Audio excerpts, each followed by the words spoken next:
So I met Corbin, I can't remember the exact date, but I went to a friend's wedding. We were standing in the waiting area of the Salt Lake City Temple, waiting for we were there for a wedding. A mutual friend of ours, a friend of mine from back home in Texas, and who ended up becoming a roommate and mission friend of Loni's.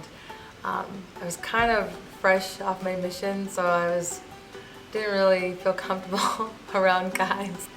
The way it works in Salt Lake, there's groups of people with different wedding parties, and you never have any idea who's with who exactly. But I remember I saw Loni.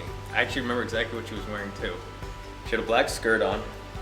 She was wearing a white blouse with the ruffles, kind of like one of her pirate shirts. There were a ton of sisters. There were no guys, and I was like, I feel fine, this is great.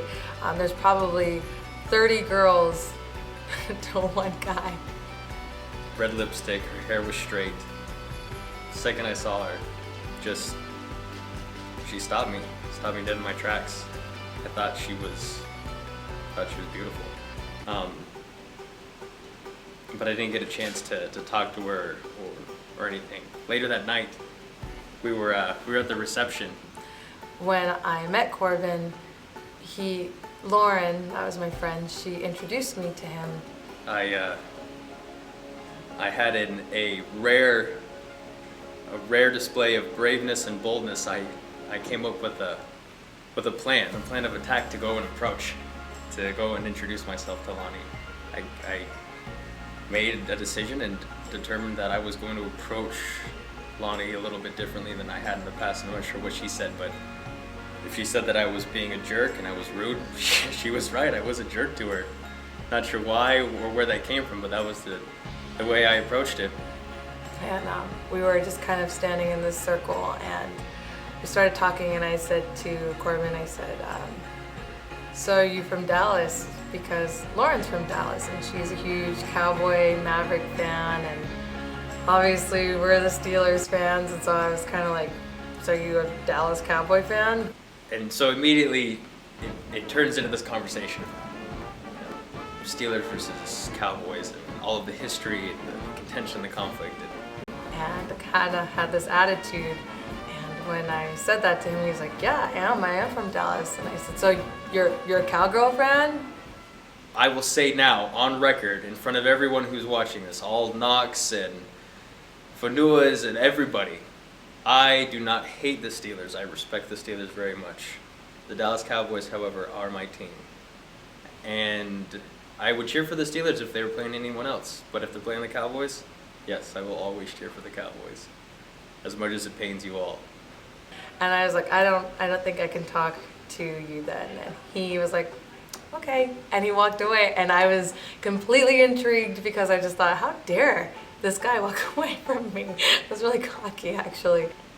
In the middle of the conversation, and this is true, if this is what she said, it's totally true. I admit that this is exactly what I did. I turned around and just walked away in the middle of the conversation. But I knew, or at least at the time was hoping, but I knew later on that I'd made an impression, and that was my whole plan. Just make an impression.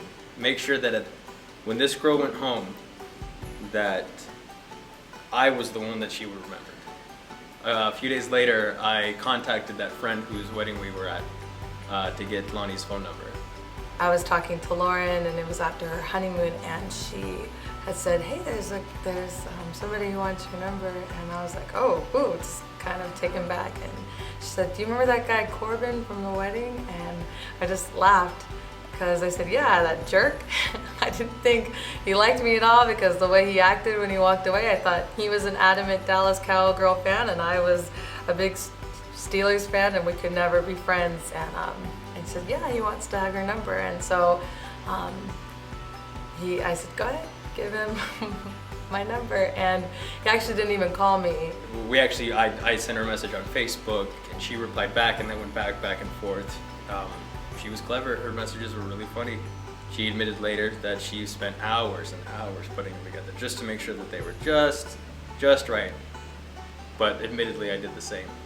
I wanted this girl to think I was funny too. And then after that, I called him out on saying, I know you have my number, so why are you writing a Facebook message to me? I called her and we ended up talking for about 45 minutes, and it was great. There was never an awkward moment. There was never anything forced or uncomfortable. It was so easy and so natural to talk to Loni for the very first time. Later, we set up another time where we can meet, and we went on our first date, and it's all history from there. I fell in love with them.